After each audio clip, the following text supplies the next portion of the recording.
Assalamualaikum warahmatullahi ta'ala wabarakatuh. Waalaikumsalam warahmatullahi wabarakatuh. Allahumma salli ala sayyidina Muhammadin wa ala ali sayyidina Muhammad wa barik wa sallim ajma'in. Ya ayyuhalladzina amanu atiillaha wa atiir rasul wa ulil amri minkum.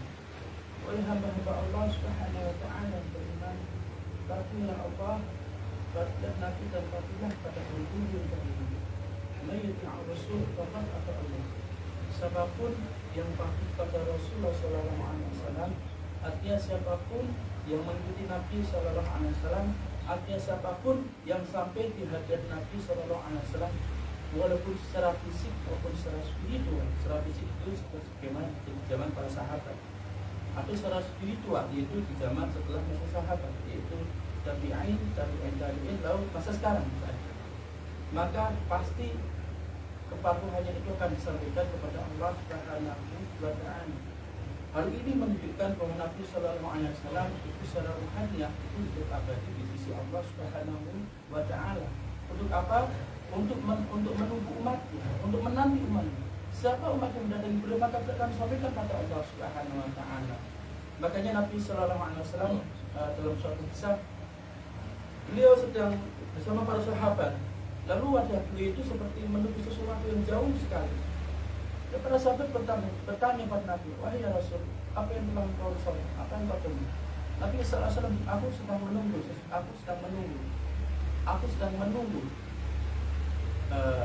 Apa yang dia tunggu ya Rasul? Dan Nabi sallallahu alaihi wasallam menjawab, aku sedang menunggu para kekasihku. Lalu para sahabat mengatakan, ya Rasul, bukan kami ini kekasihmu?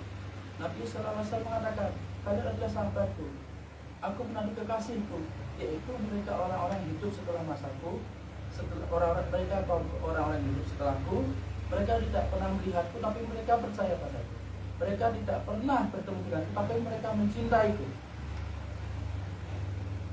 Jadi ini salah satu dalil atau bukti bahwa Nabi Sallallahu Alaihi Wasallam ini hidup abadi di sisi Allah Subhanahu Wa Taala, menunggu siapapun yang mau mendatangi Nabi Sallallahu Alaihi Wasallam. Tetapi Sallallahu Alaihi Wasallam akan membawa kepatuhan itu pada Allah Subhanahu Wa Taala. Makanya dalam surat An-Nisa tersebut, ketika Allah mengatakan, ya ayyuhalladzina amanu atiillaha wa atiir rasul wa ulil amri minkum. Lalu Allah mengatakan, may yuti'ir rasul faqad ata'a. Jadi Allah Subhanahu wa taala memberi satu ketegasan, menegaskan bahwa siapapun yang mematuhi Nabi sallallahu alaihi wasallam maka sesungguhnya dia telah mematuhi Allah. Atau dalam tafsir, siapapun yang mengikuti Nabi sallallahu alaihi wasallam, siapapun yang mengikuti Nabi sallallahu alaihi wasallam, siapapun yang berada bersama Nabi sallallahu alaihi wasallam, maka dia akan disampaikan kepada Allah Subhanahu wa taala. Lalu ketika mereka sudah sampai pada Allah Subhanahu wa taala, apa yang Allah Subhanahu wa taala berikan kepada mereka, yaitu jaminan keamanan. Maka Allah mengatakan alladzina amanu secara ilmu syariah ini bisa kita artikan sebagai orang yang beriman. Namun dalam ilmu hakikah atau ilmu tasawuf atau ilmu hati, ketika Allah mengatakan alladzina amanu, ini Allah Subhanahu wa taala merujuk pada orang-orang yang hatinya itu mencapai suatu tempat yang aman, atau orang-orang yang aman di akhirat, orang-orang aman di dunia, orang-orang yang mencapai keamanan. Kenapa Allah mengatakan alladzina amanu atiillaha wa atiir rasul wa ulil amri minkum? Karena sedang tidak hidup bersama Allah. Sedang dia hidup bersama Allah, maka siapa yang hidup bersama Allah dia akan aman. Artinya dia tidak membuat onar, maka dia akan aman. Dia tidak membuat kesalahan, dia pasti akan aman. Dia tidak membuat sesuatu yang buruk, dia pasti aman. Maka Allah katakan alladzina amanu atiiullah. Siapapun yang ingin aman, ingin hidup aman, tidak bisa dijangkau oleh setan, maka harus bersama Allah Subhanahu wa taala. Atau atiiullah, atau mematuhi Allah. Kalau dalam tafsir tasawuf, atiiullah ini masih hiduplah bersama Allah Subhanahu wa taala. Karena setan hidup bersama Allah, setan tidak berada di surga. Jadi siapapun yang bersama Allah dia akan masuk surga. Ini maksudnya alladzina amanu. Lalu Allah Subhanahu wa taala mengatakan, bagaimana untuk sampai ke aku? Allah mengatakan atiiur rasul. Maka taatilah Rasulullah atau patuhilah Rasulullah, atau dalam tafsir ilmu hakikah, maka hiduplah bersama Rasulullah sallallahu alaihi wasallam. Baik di masa sekarang, makanya tadi diceritakan Nabi sallallahu alaihi wasallam menunggu pada kekasihnya. Lalu wa'ulil amri minkum.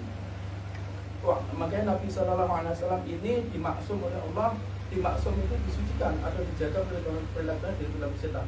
Atau wa'alil amri minkum, atau siapapun yang mengikuti wali-wali Allah atau kekasih-kekasih Allah atau orang yang diberi otoritas oleh Allah Subhanahu wa taala untuk membimbing kita umat ini, maka mereka semua akan diamankan oleh Allah Subhanahu wa taala. Makanya kalau Nabi sallallahu alaihi wasallam dimaksum, kalau para wali itu dimaafkan oleh Allah Subhanahu wa taala. Nah, lalu bagaimana cara kita bisa tahu bahwa seorang syekh atau seorang wali atau guru kita itu dia orang yang terhubung dengan Allah atau mendapat ijazah dari Allah Subhanahu wa taala? Ini yang penting sekali.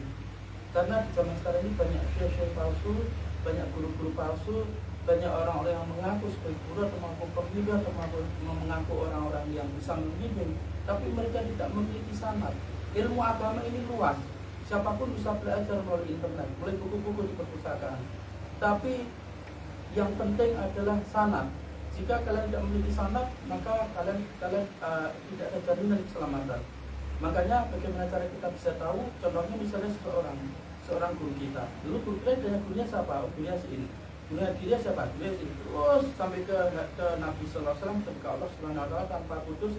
Ini yang disebut sebagai sanad. Contoh misalnya kalian hadir di dunia ini, nggak mungkin kalian tahu-tahu langsung jebrol muncul dari dalam tanah muncul ke dunia, nggak mungkin. Pasti ada sanadnya, pasti ada penghubungnya, pasti ada mata rantainya. Mas Royan bisa, kenapa aku bisa hadir di dunia ini? Oh ya, karena saya dilahirkan oleh ibu saya. Bapak saya namanya Fulan, bapak ibu saya Fulan. Ibumu punya orang tua, punya lontas ini, terus sampai Nabi Adam.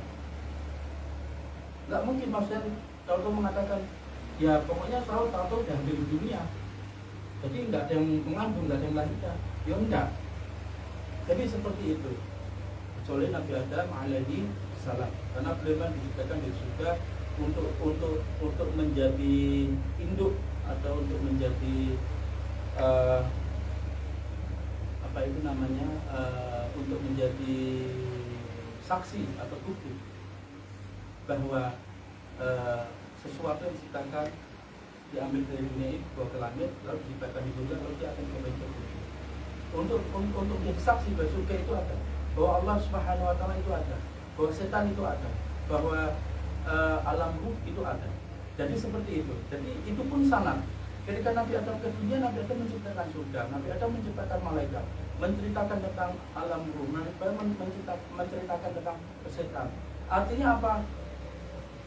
Nabi Adam mengalami hal itu di langit, lalu ketika di bumi beliau menceritakan, lalu putra beliau menceritakan Nabi Isa alaihissalam, lalu putra beliau menceritakan lagi sampai Nabi Nuh alaihissalam, lalu terus sampai Nabi Ibrahim alaihissalam, lalu terus ke Nabi Isa alaihissalam, lalu terus pada Nabi Muhammad sallallahu alaihi wasallam. Dan setelah Nabi sallallahu alaihi wasallam lalu diteruskan oleh para kekasihnya, para wali-wali Allah Subhanahu wa taala. Dan itu adalah sanad. Makanya Nabi mengatakan al-alam arwasatul anbiya, ulama itu mereka adalah orang-orang yang mewarisi sifat daripada nabi-nabi. Artinya bahwa semua wali, semua ulama yang terhubung dengan Nabi sallallahu alaihi wasallam atau ulama yang kanjeng Nabi itu mereka para wali, mereka itu satu dan lain itu saling terhubung. Bagaimana para nabi dan rasul mereka saling terhubung. Selain Nabi Muhammad. Allah. Jadi seperti itu. Ketika Allah Subhanahu wa taala mengatakan alladzina amanu atiullah wa atiur rasul wa ulil amri minkum, maka sesungguhnya penting sekali. Ini salah satu dalil di mana kita harus memiliki seorang syekh atau guru, dan guru itu harus memiliki sanad. Jika tidak ada sanad, tentu tidak ada jaminan begitu. Misalnya di negara kita. Di sini misalnya ada Pak RT. Pak RT tentu orang yang legal, yang memang terdaftar di kelurahan bahwa Pak RT ini adalah RT Kampung Sumur. Lalu kelurahan itu pun legal, dia terdaftar di kecamatan pun legal, dia terdaftar di kantor atas kecamatan apa? Jadi, atasnya terdaftar kecamatan apa? Wali kota. Lalu wali kota ini pun legal, wali kota itu terdaftar di gubernur pun legal, dia terdaftar dalam pemerintah. Jadi begitu, sehingga apa yang disampaikan oleh RT kita di sini akan sampai ke pemerintah lewat jalur tersebut. Begitu pula akan apa yang disampaikan ke pemerintah sampai ke kampung kita seperti. Misalnya pembagian bantuan atau sembako atau apa. Misalnya Pak Wawa itu tidak memiliki sanad atau RT abal-abal yang tidak tidak terdaftar di pemerintahan, tentu PSI tidak memiliki wewenang untuk menyelamatkan warga kamu sini. Begitu. Itu adalah contoh bagaimana sesuatu itu terjadi di dunia ini. Bagaimana dengan akhirat, bagaimana dengan nilainya. Tentu sanad ini sangat penting sekali, karena tanpa sanad maka setiap ibadah tidak akan sampai kepada Allah Subhanahu wa taala. Makanya Nabi sallallahu alaihi wasallam mengatakan intinya suatu amalan jika tidak berasal dari Nabi maka itu bid'ah, atau itu akan berhubung dengan setan, lalu setan akan membawanya ke neraka, ke dalam kegelapan. Itu sampai turunnya, tanpa turun maka setan akan menjadi turun. Selain Nabi Muhammad.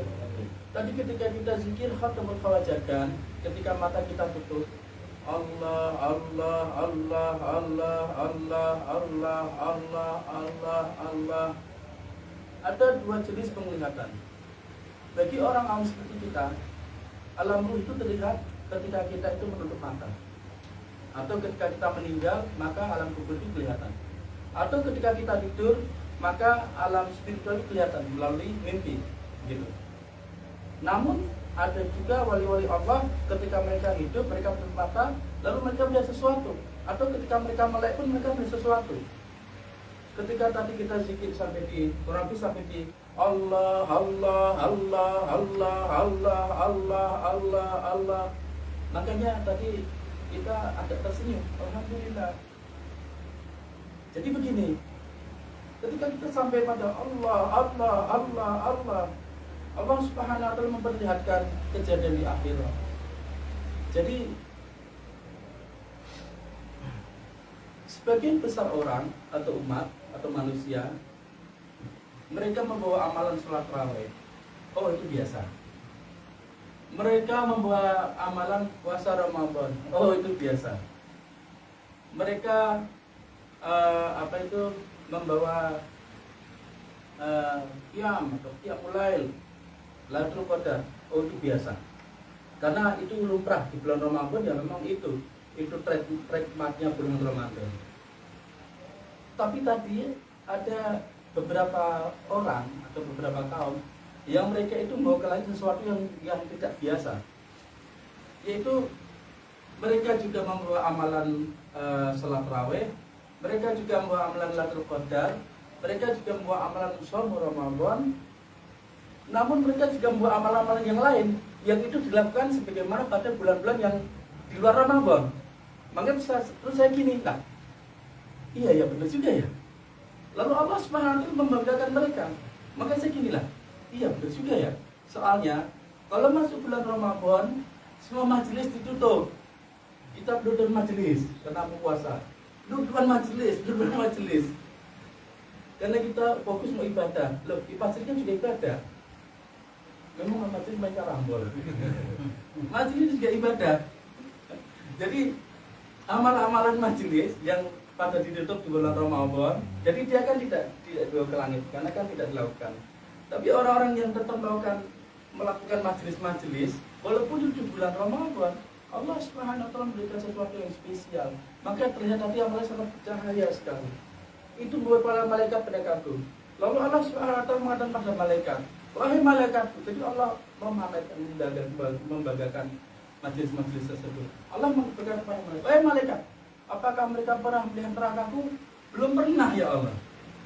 Tapi mereka memohon ampun, ya Ghafar, ya Ghafar, ya Ghafar, ya Allah.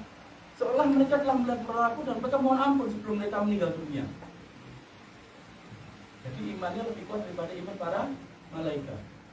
Malaikat lihat neraka, makanya dia percaya melihat. Biasanya tak bilang, ini tasbih. Kalian semua percaya, kan lihat. Tapi kalau saya bilang, ini tasbih, percaya nggak percaya, dulu kalian mencintai baru iya gitu. Ya kan? Lalu ketika kita mengatakan ya Rahman, ya Rahman, ya Rahman, ya Allah, ya Rahman, ya Allah, Allah Subhanahu wa taala itu berkata kepada para malaikat, wahai malaikat ini, apakah mereka pernah melihat surgaku? Belum ya, kan mereka masih di dunia. Tapi mereka meminta surgaku, wahai para malaikat. Masya Allah. Terus yang paling unik tadi begini, ketika kita mengatakan Ya Satar, ya Satar, ya Satar, ya Allah, ya Satar. Kan setelah ya Jabbar, ya Jabbar, ya Jabbar, terus ya Ghafar, ya, karena Allah Maha Perkasa. Lalu ya Ghafar, keperkasaan itu kita minta untuk menghancurkan dosa kita. Setelah itu ya Satar, ya Allah. Setelah kita bersiksa, ya Allah, jangan tunjukkan aib saya ya Allah, di akhir ya Allah, jangan dibuat orang ya Allah. Lalu Allah Subhanahu wa taala mengatakan pada para malaikat, "Wahai para malaikatku, aku tahu apa-apa yang mereka sembunyikan. Dan mereka tahu hanya akulah Tuhan yang Maha menyembunyikan sesuatu. Dan mereka meminta supaya mereka sembunyikan aib-aib mereka di akhirat, dosa-dosa mereka di akhirat agar tidak dilihat oleh orang lain." Masya Allah. Tadi ketika kita Allah, Allah, Allah, Allah, Allah, lalu terakhirnya Allah Subhanahu wa taala mengatakan pada malaikat, "Wahai para malaikatku, mulai detik ini aku meridhoi mereka." Masya Allah. Sallallahu alaihi Nabi Muhammad. Maka saya dari senyum-senyumnya tuh benar juga ya. Kan di saat bulan Ramadan itu kan majelis-majelis pada tidur dulu istirahat. Karena fokus mau raweh, mau puasa, mau qiyamul lail untuk Lailatul Qadar gitu. Tapi ternyata Allah Subhanahu wa taala menunjukkan gambar itu tadi dari pikiran. Itu orang bawa amalan puasa biasa, memang itu belum puasa. Orang bawa amalan tarawih ya biasa, memang itu bulannya salat tarawih. Karena tarawih itu tidak ada di bulannya selain bulan Ramadan. Lalu orang bawa amalan Lailatul Qadar yang bercahaya itu biasa. Karena apa? Lailatul Qadar itu hanya ada di bulan Ramadan. Tapi ketika orang itu membawa amalan-amalan zikir-zikir seperti yang mereka lakukan di majelis-majelis di waktu bulan Ramadan itu yang luar biasa. Dan Allah seperti Nabi SAW mengatakan, jika kalian melewati Rawdatul Jannah, farta'u, kalau jika kalian melewati taman-taman surga di bumi, maka farta'u, maka masuklah, singgahlah. Lepaskan dengan kalian. Lalu para sahabat bertanya, "Ya Rasul, apa itu taman surga di bumi ya Rasul?" Lalu Nabi SAW mengatakan, "Hilaqi zikir, halaqah zikir, atau majelis-majelis zikir, atau majelis-majelis sholawat, atau majelis-majelis ilmu." Jadi Nabi SAW menyuruh kita ini ketika melewati taman-taman surga atau majelis-majelis, maka masuklah. Karena ketika itu kalian sedang tidak berada di bumi, kalian sedang berada di taman surga di langit. Tubuh kalian di bumi karena kalian belum meninggal, tapi jiwa kalian di langit. Maka kita zikir, kita sholawatan, kita lupa masalah hidup kita. Kita lupa dengan apa-apa yang kita lakukan sebelum di majelis, atau kita lupa bahkan apa yang mau kita lakukan, apa yang kita planning tadi. Yang kita ingat hanya zikir Allah. Lalu kita ingat cuma sholawat, sehingga hati kita menjadi tenang. Artinya bahwa ketika kita duduk di majelis-majelis zikir, maka kita berada di taman surga. Yaitu kita berada di taman surga, tubuh kita masih di bumi. Ketika kita selesai majelisan, kita 7 langkah, 40 langkah ke tempat majelis, maka kita kembali ke bumi lagi, hidup di bumi lagi, hidup dengan kehidupan kita lagi, maka kita ikut dengan masalah-masalah hidup kita kembali. Begitu. Nah, artinya bahwa siapapun yang di dunia ini sudah ruhnya itu sudah berada di Rawdatul Jannah, di taman surga, itu artinya nanti ketika dia meninggal dia akan sampai ke sana. Begitu. Karena tubuhnya masih hidup. Allah menginginkan dia masih hidup di bumi, makanya ruhnya yang ditaruh di sana nanti dikembalikan lagi. Makanya Allah Subhanahu wa taala mengatakan, "Ala bihi tatma'inul qulub." Dan siapapun yang mengaku sawan berzikirnya, maka dia akan menjadi tenang.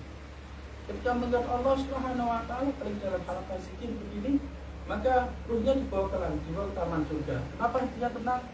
Karena di Rawdatul Jannah tidak ada setan. Nggak ada cerita setan di Tlaga Kausar, di taman surga ada. Setan nantinya di neraka. Begitu. Di dalam kehidupan yang rendah, yang paling rendah, level yang paling rendah. Begitu. Sallallahu Nabi Muhammad.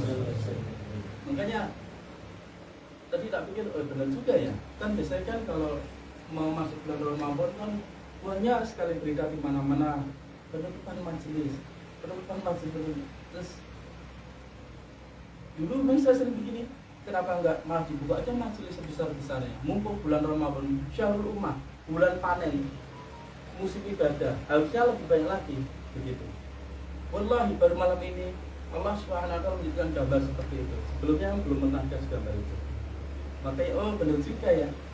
Nanti akhirnya orang beramalan sombong Ramadan biasa. Umat pada ini oh biasa, gue juga pernah. Terawih oh biasa, gue juga pernah. Dapat Lailatul Qadar oh juga pernah. Bawa cahaya yang besar sekali, enggak pernah majelis zikir. Yang fadilahnya itu kalau ibadah wajib ibadah sunnah itu fadilahnya itu sendiri, ibadah wajib sendiri di bulan Ramadan. Sedang ibadah sunnah itu akan diberikan fadilah pada sebagaimana ibadah wajib. Ini sunnah apa wajib? Majelis zikir. Sunnah secara ilmu syariah. Tapi kita lakukan. Berarti Allah SWT akan memberikan pahala sebagaimana fadilah ibadah wajib. Sedangkan ibadah wajib di dalam syariah itu yang kita tahu sholat, puasa, zakat, hajjul bait. Begitu. Lalu zikir ini amalan ibadah wajib yang mana lagi ya Allah? Dan Allah Subhanahu wa taala mengatakan wala dzikrullahi akbar. Salat itu bisa mencegah dari perbuatan keji dan munkar, dan zikir itu adalah amalan terbesar. Artinya ini dari salat adalah zikir. Artinya zikir itu amalan lebih besar daripada salat.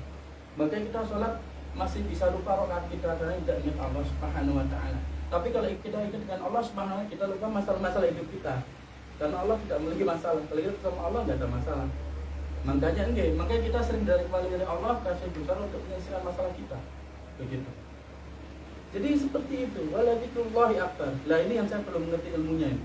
Belum dikasih oleh Syekh, oleh insyaallah oleh kanjeng Nabi sallallahu alaihi wasallam. Jadi zikir ini secara syariah ini amal lebih besar daripada sholat. Tapi zikir ini amalan sunnah pada umumnya kita lakukan di bulan Ramadan dikasih ganjaran sebagai majelis amalan wajib. Nah ini saya belum dibuka. Sallallahu ala Nabi Muhammad.